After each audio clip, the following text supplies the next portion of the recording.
నిజాలు చెప్పే భారత్ ఎన్బి టీవీకి స్వాగతం. బిఎన్బి టీవీ, నేను మీ మిత్రుడు జేకే. మిత్రులారా, దయచేసి ఎక్కడ స్కిప్ చేయకుండా చివరి దాకా చూస్తే మీకు విషయం అనేది అర్థమవుతుంది. అంతేకాకుండా మీరు 10 మందికి షేర్ చేస్తే వాళ్ళకు కూడా మీరు విషయం తెలియజేసిన వాళ్ళు అవుతారు. బెల్ ఐకాన్ తప్పకుండా నొక్కండి, సబ్స్క్రైబ్ చేసుకోండి. ఈరోజు ముఖ్య అంశం ఏంటంటే, రైతే రాజు, జై కిసాన్, జై జవాన్ జై కిసాన్ అంటారు. జై జవాన్కి ఎలాగో జరిగిపోతుంది. జై కిసాన్, కిసాన్ అంటే రైతు.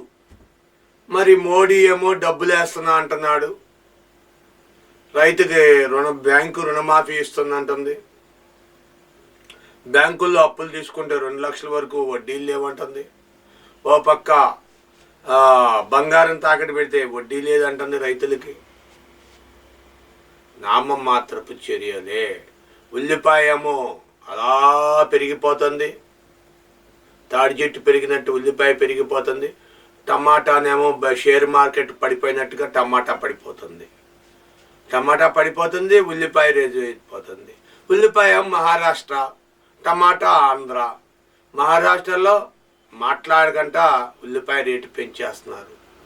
ఆంధ్ర వాళ్ళేమో అన్నమో రామచంద్ర అనుకొని టమాటా వేస్తే ఆ టమాటాకి గిట్టుబాటు ధరలు రావట్లా. మీకు తెలుసా, కిలో పచ్చిమిరపకాయలు 20 రూపాయలండి. ఎన్ని పచ్చిమిరపకాయలు కోసే కిలో అవుతాయండి? ఎన్ని టమాటాలు కోసే 10 రూపాయలు వస్తుందండి? టమాటా మొన్నటిదాకా లక్షల్లో పెట్టుబడి పెట్టి వ్యాపారం చేశారు. ఎందుకంటే కిలో 50 రూపాయలు, 100 రూపాయలు. ఈవేళ టమాటా పెట్టుబడి పెట్టేవాడు లేడు, వ్యాపారం చేసేవాడు లేడు. మరి రైతు ఎప్పుడు బాగుపడతాడండి? రైతు ఇంకెలా బాగుపడతాడు? అటు చూస్తే వ్యవసాయంలో వర్షాలకి, జోరుమని కురిసే వర్షాలకి ధాన్యము పోయింది, పత్తి పోయింది, మిరప పోయింది. ఇంకేం మిగిలిందండి? పసుపు లేదు, పొగాకు లేదు. పోనీ చెరుకు వేసుకుందామంటే చెరుకు కూడా నాశనం అయిపోయింది. మరి ఇలాంటి పరిస్థితుల్లో రైతుని ఆదుకుంటున్నాం. ఈవేళ పైపెచ్చి ఇవాళ రైతుల day, fathers day, mothers day, sisters day, brothers day లాగా, ఎయిడ్స్ డే, లవర్స్ డే అన్నట్టుగా ఈవేళ రైతుల డే, రైతు దినోత్సవం రోజు ఈవేళ. కాబట్టి రైతుని ఆత్మహత్య చేయకుండా రైతుని కాపాడండి. రైతుని కాపాడుతామంటున్నారు కానీ రైతును కాపాడినారు దాఖలాలు ఎక్కడ కనబడట్లా. మీరు దయచేసి మీరు విలువైన సమయాన్ని మార్కెట్లో రైతులకి టమాటా ఇక్కడ అమ్ముకుంటే బాగుంది, ఇంటింటికి తెచ్చి అమ్మండి అని చెప్పి నేర్పండి. శనక్కాయలు వస్తున్నాయి, కిలో డబ్బా ఇంత శనక్కాయలు అని. టమాటాలు కూడా ఇంటికి తీసుకొచ్చి అమ్మమండి రైతులను డైరెక్ట్గా, స్వయంగా. ఎందుకు అక్కడ రైతు దళారులకు ఇచ్చి రేట్లు పెంచుకోవడం? ఆయన ఎందుకు? రైతుకు తెలివితేటలు రావా? ఇంకా ఆ ట్రాక్టర్ ఏదో ఇంటి మార్కెట్లో వీధుల్లో పెట్టమనండి, నడి వీధుల్లో పెట్టి అమ్మమనండి. అక్కడ రోడ్డు మీద పారిపోతే ఆ ట్రాక్టర్ని తీసుకొచ్చి మన ఇళ్ళ దగ్గర కిలో ఇంతని ఫ్రీగా ఇమ్మనండి. రైతు అంటే ప్రేమ పెరుగుద్ది, అభిమానం పెరుగుద్ది. అంతేగాని రోడ్ల మీద పారేస్తే రైతుకి ఏమొస్తుంది? కాబట్టి రైతా మేలుకో, రైతే రాజు అని మళ్ళా నిరూపణ చేసే రోజు వస్తుంది తొందరలోనే. మీ విలువైన అభిప్రాయాలు కామెంట్ రూపంలో తెలియచేయండి, షేర్ చేయండి. మీ ఇంటి ముందు ఆ వంకాయల, బీరకాయల, టమాటాలు, దోసకాయల, పచ్చిమిరకాయల, పువ్వుల, ఇవన్నీ ఇంకా రావండి బళ్ళు. ఈ బళ్ళు వ్యాపారాలన్నీ ఇంకా ఆపేస్తుంది ప్రభుత్వం. ఇంకా మీరు ఆ సౌండ్లు వినబడవు, ఆ కొబ్బరి బండాలు ఇంకా అవి కూడా వినబడవు. రోడ్డు మీద తోపుడు బళ్ళన్నీ కూడా ఆపేస్తున్నది. గవర్నమెంట్ కొత్త రూల్ తీసుకొచ్చింది, తోపుడు బళ్ళు మొత్తం ఆగిపోతున్నాయి. మీకు తోపుడు బళ్ళు కావాలంటే ఒక స్థలం ఏర్పాటు చేస్తుందంట గవర్నమెంట్. స్ట్రీట్ స్మార్ట్ మార్కెట్ అంట.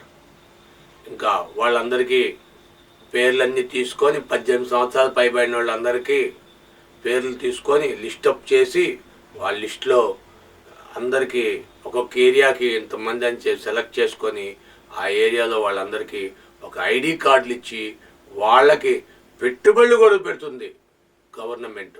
పెట్టుబడులు పెట్టి వాళ్ళ వ్యాపారానికి అప్పులు ఇస్తే మూసేస్తారు కాబట్టి గవర్నమెంటే పెట్టుబడి పెడుతుంది కాబట్టి వాళ్ళంతా వ్యాపారాలు చేసుకోవచ్చు అంట. ఇక నుండి మీకు మళ్ళీ కష్టాలు తప్పవు, ఇంటి ముందుకు వచ్చే సరుకులు రావు. ప్రప్రథమంగా నెల్లూరులో ప్రారంభిస్తున్నారు. నెల్లూరులో కానీ సక్సెస్ అయితే ఈ వ్యాపారం ఆంధ్ర రాష్ట్రం మొత్తం కూడా ఇక నుండి ఈ వీధుల్లో అమ్మే అమ్మకాలు ఉండవు. ఇంకా ఆకుకూరలు కావాలన్నా, ₹10 కొత్తిమీర కావాలన్నా, 10 పైసలు పచ్చిమిరపకాయలు కావాలన్నా, కిలో టమాటాలు కావాలన్నా మీరు తప్పనిసరిగా రోడ్డు మీదకి రావాలి. వచ్చి ఆ స్ట్రీట్ మార్కెట్లకి వెళ్ళాలి. పెద్ద పెద్ద మార్కెట్లు, రైతు బజార్లు ఇవన్నీ అన్నీ ఉన్నాయి. అవన్నీ కాకుండా రైతు బజారు, రైతు హోల్సేల్ నుండి రైతు ఏం చేస్తాడు, హోల్సేల్ నుండి హోల్సేల్ మార్కెట్లో వేస్తాడు. హోల్సేల్ మార్కెట్ ఏం చేస్తాడు, మార్కెట్ వాళ్ళు వెళ్ళి కొనుక్కుంటారు, లేకపోతే రైతు బజార్లకు అమ్ముతారు. ఆ రైతు బజార్లు దగ్గర నుండి ఈ చిరు బజార్ తోపుడు బళ్ళోళ్ళు కొనుక్కొచ్చుకుంటారు. వీళ్ళు మన ఏరియాల్లో మన సమీపంగా మన ఇళ్ళ దగ్గర తెచ్చి పెద్ద హడావుడిగా మన డబ్బు కంట టైంకి ఎక్కువ వాల్యూ పెరిగింది కాబట్టి ఈ టైంలో ఆ స్కూళ్ళకి వెళ్ళే టైంలో హడావుడిగా ఉదయాన్నే ఫ్రెష్గా పొద్దున్నే తెల్లారుజామున వాళ్ళు 5ంటికి 4 గంటలకు లేచి మార్కెట్కి వెళ్ళి కొనుక్కొని వచ్చి అవన్నీ మనకు 10 పైసలు లాభం వేసుకొని మనకు అమ్ముతారు. ఇక నుండి అవన్నీ కూడా జరగవు. మీరు కావాలంటే ఆ స్మార్ట్ స్ట్రీట్ మార్కెట్కి వెళ్ళి మీరు కొనుక్కోవాలి. ఇంకా మీ ఇళ్ళ ముందుకు రావు. తోపుడు బళ్ళకి బాయ్ తిరిగి అంట కాళ్ళు అరిగిపోతున్నాయంట, నొప్పులు వచ్చేస్తున్నాయంట తోపుడు బళ్ళకి. అందుకని ప్రభుత్వం ఓ వినూతనమైన ఆలోచన చేసింది. పెచ్చోడికి చేతికి రాయి ఇచ్చాడంట. ఎవరి నెత్తి మీద వేయాలి తెలియక వాడి నెత్తి మీద వాడేసుకుంటాడు తెలియదు, పక్కన వాడి నెత్తి మీద వేస్తాడు తెలియదు. పెళ్ళి అవ్వాలంటే అంట పిచ్చి కుదరాలంట, పిచ్చి కుదిరితే అంటే పెళ్ళి అవుతుందంట. అలాగా పిచ్చి పతాక స్థాయిలో చేరిపోతే ఏం చేయాలి, తినే కూట్లో నీళ్లు పోయడం అనే టైపులోని వాళ్ళ చిరు వ్యాపారాలు వాళ్ళేదో చక్కగా ఇళ్ళ దగ్గర అటు ఇటు 4 తెలిసిన ఇళ్ళు తిరిగి అమ్ముకొని చక్కగా తొందరగా ఇంటికి వెళ్ళిపోతున్నారు. అలా కాకుండా పొద్దున్నండి సాయంత్రం దాకా ఇంకా అక్కడే తిరగాలి. కొన్ని ఊళ్ళు చుట్టుపక్కల పల్లెటూర్లు మనం అనుకున్నట్టు రైతులు పాపం పేదవాళ్ళు, ముసలివాళ్ళు, వాళ్ళు కొమ్మలకాయలు, ఆకుకూరలు ఆయన తీసుకొచ్చి ఇళ్ళ దగ్గర తీసుకొచ్చి పువ్వులు, రకరకాల ఐటమ్స్ తీసుకొచ్చి మనకు అమ్ముతున్నారు. వాళ్ళందరినీ ఇక మీదట కట్ అని చెప్పి కట్ చేసి ఏదో ఒక సెంటర్లో ఒక మార్కెట్ పెట్టి ఆ మార్కెట్లో వాళ్ళకి షాపులు ఇచ్చి వాళ్ళకి ఇచ్చేస్తారంట. మీరు ఎంతవరకు ఇది సబబో మీరే తెలియచేయండి. మీ విలువైన అభిప్రాయం కామెంట్ రూపంలో తెలియచేయండి. ఆర్బీఐ ₹5 నాణ్యాన్ని ఆపేసింది. అవును, ఆర్బీఐ ₹5 నాణ్యాన్ని ఆపేసింది. ₹10 నాణ్యం వచ్చింది, ₹20 నాణ్యం వచ్చింది, ₹100 నాణ్యం వచ్చింది, ₹50 నాణ్యం కూడా వచ్చింది. మీకు తెలుసో లేదో ₹500 నాణ్యాలు కూడా దిగినాయి. కానీ ఇవన్నీ కూడా చాలా వరకు ₹10 నాణ్యం ఏంటి, ₹75 నాణ్యం కూడా దిగింది. ₹100 నాణ్యమే కాదు. ఇవన్నీ కూడా కొన్ని అమ్ముతారు. ఫస్ట్ కొన్ని అమ్మి మిగతాయి ఆర్బీఐ షోగా అక్కడ మేము ఈ నాణ్యాలన్నీ పెట్టాం అని విదేశాలకి తెలియని వాళ్ళకి, నాణ్యాల గురించి తెలియని వాళ్ళకి వాళ్ళకి చూపిస్తానికి పెడుతుంది. అంతవరకు చలామణిలో ఉన్నాయి ₹5, ₹10, రూపాయి, ₹2, ₹10 పావలాలు కూడా కొన్ని రాష్ట్రాల్లో చలామణి ఉన్నాయి. కానీ ఇక్కడ మన ఆంధ్రప్రదేశ్లో రూపాయలు పావలాలు చలామణి లేవు. రూపాయి బిళ్ళని పావలా బిళ్ళ కింద సైజు చేశారు. ఇంకా మీకు ఇంకో తెలియదు, 10 పైసల బిళ్ళలు కూడా చలామణి ఉన్నాయి కొన్ని ప్రాంతాల్లో. మన ఆంధ్రప్రదేశ్లో మాత్రం రూపాయి, 2 రూపాయలు, 5 రూపాయలు. 5 రూపాయల బిళ్ళలు లావుగా ఉన్నవి వాటిల్లో వెండితో తయారవుతాయి. వెండి నాణ్యాలు అవి తెలుసా? అవి వెండి నాణ్యాలు అయితే కొంతమంది మోసగాళ్ళు ఆర్బీఐకి వ్యతిరేకంగా వాళ్ళు సొంతంగా సీసంతో తయారు చేసి ఆ నాణ్యాలని చలామణి చేశారు. అందుకని ఆర్బీఐ ఏం చేస్తుందంటే మందంగా ఉన్న 5 రూపాయల నాణ్యాలు ఆపేస్తుంది. కొంతమంది అతి ఉత్సాహవంతులు, మేధావులు వీళ్ళందరూ కూడా 5 రూపాయల నాణ్యాలను ఆపేస్తుంది, 5 రూపాయల నాణ్యాలను ఆపేస్తుంది అని చెప్తున్నారు. కానీ 5 రూపాయల నాణ్యాన్ని ఏది ఆపుతుంది? ఇత్తడి బిళ్ళలు కాదు, ఇత్తడి బిళ్ళలు కొత్తవి కూడా దింపారు. 5 రూపాయల నాణ్యాలు ఆపట్ల ఆర్బీఐ. లావుగా ఉన్నాయి మందపాటివి ఆ బిళ్ళలు తీసేస్తుంది.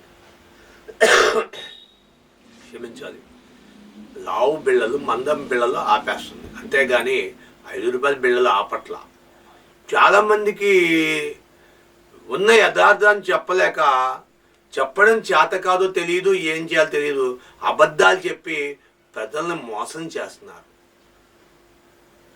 మొన్న ఒక వార్త వచ్చింది, బ్యాంకులు మూసేస్తున్నారు.